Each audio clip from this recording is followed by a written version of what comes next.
एक दफा का जिक्र है कि सुल्ताना नामी एक लड़की अपने वालिद के साथ एक छोटे से गांव में रहती थी।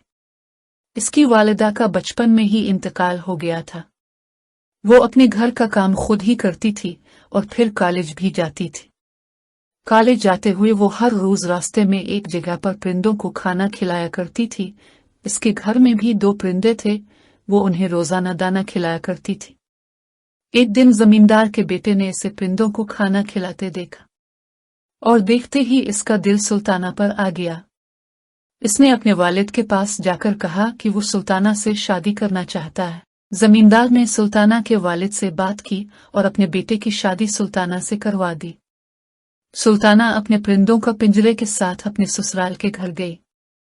वो परिंदों को रोजाना खिलाती थी। सुल्ताना की सास को ये बात बिल्कुल पसंद नहीं थी। वो उन परिंदों को तंग करती थी। वो उनके दाने जमीन में फेंक देती थी। एक दिन सुल्ताना की सास ने परिंदों का पिंजरा जमीन पर फेंक दिया। सुल्ताना ने इसे ये करते देख लिया। जब सुल्ताना ने अपनी सास को मना किया तो उसकी सास ने इसे डांट दिया। सुल्ताना अपनी सास की उन सब चीजों से परेशान होने लगी। एक दिन जब सुल्ताना के शौहर ने परेशानी की वजह पूछी तो इसने सारी बात बता दी। इसका शौहर सुल्ताना को परिंदों की भलाई के लिए उन्हें पाक में छोड़ने का मशवरा देता है।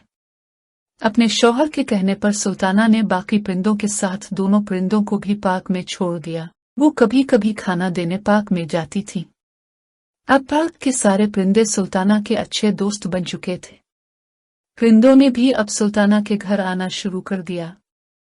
जब सुल्ताना की सास को ये पता चला तो वो नाराज हो जाती है और वो सुल्ताना को अपने साथ जचगी छोड़ने के लिए ले जाती है। रास्ते में कुछ चोरों ने सुल्ताना की सास के जेवरात चोरी करने की कोशिश की।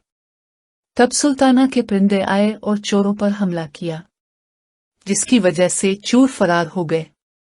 इसके बाद सुल्ताना और उसकी सास घर लौट गई। अब सुल्ताना की सास ने परिंदों के बारे में अपना ज़हन बदल लिया था। उसने सुल्ताना से कहा कि अब हम दोनों परिंदों को खाना देने और पहले 2 परिंदों को घर वापस लाने के लिए जाएंगे। यह सुनकर सुल्ताना बहुत खुश हुई। कहानी का इखलाकी सबक।